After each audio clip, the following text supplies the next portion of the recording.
Good morning children. Civics का second chapter federalism, इसके बारे में जानकारी करेंगे। सबसे पहले फेडरलिज्म संघवाद। Federalism is a system of government.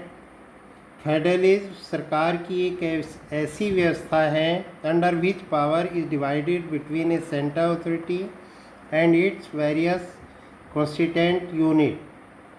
The various constituent unit and the central authority run their administration independently and do not interference unnecessary in the affairs of one other।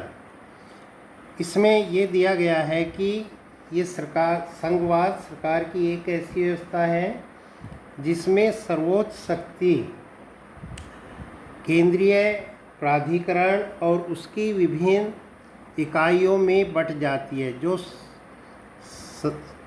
शक्ति होती है, पावर होती है, इन दोनों में divide हो जाती है। किसमें? सेंट्रल अथॉरिटी और इसके साथ जो यूनिट्स हैं उनमें ये बट जाती है।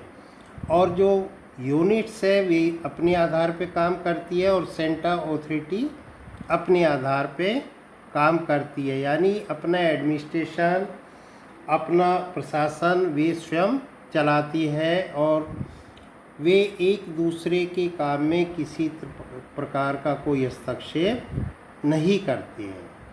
यानी सेंट्रल अथॉरिटी अपने स्तर पे अपना प्रशासन करती है और जो इसकी कॉन्स्टिट्यूएंट यूनिट है वे अपने स्तर पे अपना प्रशासन चलाती है और दोनों इंडिपेंडेंट रूप से काम करती हैं और एक दूसरे के काम में किसी प्रकार का कोई भी हस्तक्षेप नहीं करती है। इसमें जो देखेंगे फेडरलिज्म में 3 लिस्ट दी हुई है। पहली लिस्ट है यूनियन लिस्ट। यूनियन लिस्ट जो दी गई है, subject of national importance like defence, foreign affairs, atomic energy, banking, post and telegraph are included in the union list.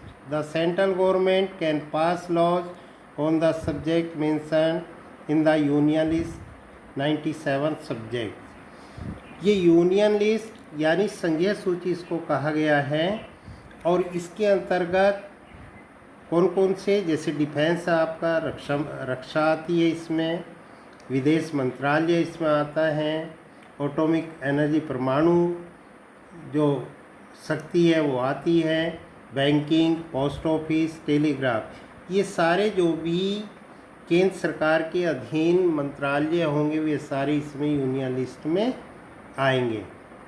इनको रन भी वही करती है, वही चलाती है। सेकंड नंबर पे इन पे कोई भी कानून अगर बनता है तो केवल केंद्र सरकार को पावर होती है, वही इस पर कानून बनाते हैं। इसमें लगभग 97 सब्जेक्ट्स है, यानी 97 विषय इसमें दिए गए हैं यूनियन लिस्ट में, जिस पे कि केंद्र सरकार इनमें संशोधन कर सकती है, इनके बारे में कानून बना सकती है। सेकंड नंबर पे है स्टेट लिस्ट यानी राज्य सूची। It comprises those important subject on which the state government can pass laws. Subjects like police, local government, trade and commerce within the state and agriculture are included in the state list। 66 subject state list में ये बहुत महत्वपूर्ण subject है और ये government के अंतर्गत आते हैं और स्टेट गवर्नमेंट ही इनमें कोई भी कानून है वो बना सकती है। ये ऐसे 66 सब्जेक्ट है, 66 विषय है। जैसे इसमें पुलिस है, लोकल वहाँ की लोकल गवर्नमेंट होती है, ट्रेड व्यापार होता है, वाणिज्य होता है और एग्रीकल्चर भी इसी में आता है। इन पर स्टेट गवर्नमेंट को पावर होती है कि वे इसके ऊपर लॉ बना सकते हैं, कानून बना सकते हैं। थर्ड नंबर पे कॉन्करेंट लिस्ट यानी समवर्ती सूची। The concurrent list comprises the subject which are the common concern both to the center and the state government can frame laws on the subject education, forest, adoption, marriage, etc. 47 subject समवर्ती सूची। इसमें centre और state यानी union government और state government दोनों मिला करके इसमें कानून बना सकते हैं, और जो भी कानून बनेंगे वे दोनों गवर्नमेंट को लागू करने पड़ेंगे हैं।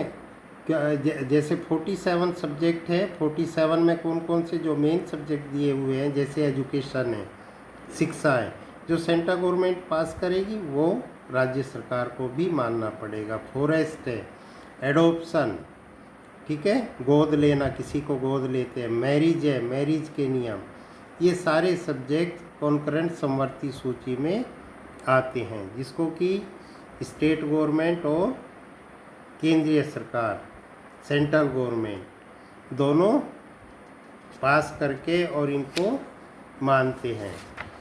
नेक्स्ट है रेजिडुअरी पावर्स। रेजिडुअरी बाकी बची हुई शक्तियाँ कैसे? Matters which are not included in the division of powers are known as residuary powers. जो भी इन तीनों सब्जेक्ट से बच जाते हैं वे रेजिडुअरी पावर यानी बची हुई शक्तियाँ उनको कहते हैं, और वे इनमें नहीं आते, उनको रेजिडुअरी पावर कहा जाता है। Jurisdiction, the area over which some one has legal authority, the area में be defined in the terms of the geographical boundaries और in terms of certain kinds of subject. ये ऐसा दायरा जिस पर किसी का वैधानिक अधिकार हो, और ऐसा दायरा भौगोलिक सीमा के अंतर्गत परिभाषित होता हो, अथवा इसके अंतर्गत कुछ विषयों को रखा जाता है, यानी सभी सब्जेक्ट को नहीं रखा जाता, कुछ ही सब्जेक्ट को इनको रखा जाता है। ये कुछ टर्म्स दिए हुए हैं, इनको अच्छे तरीके से आप समझ करके अपनी नोटबुक में लिखेंगे, उसके बाद याद करेंगे। धन्यवाद।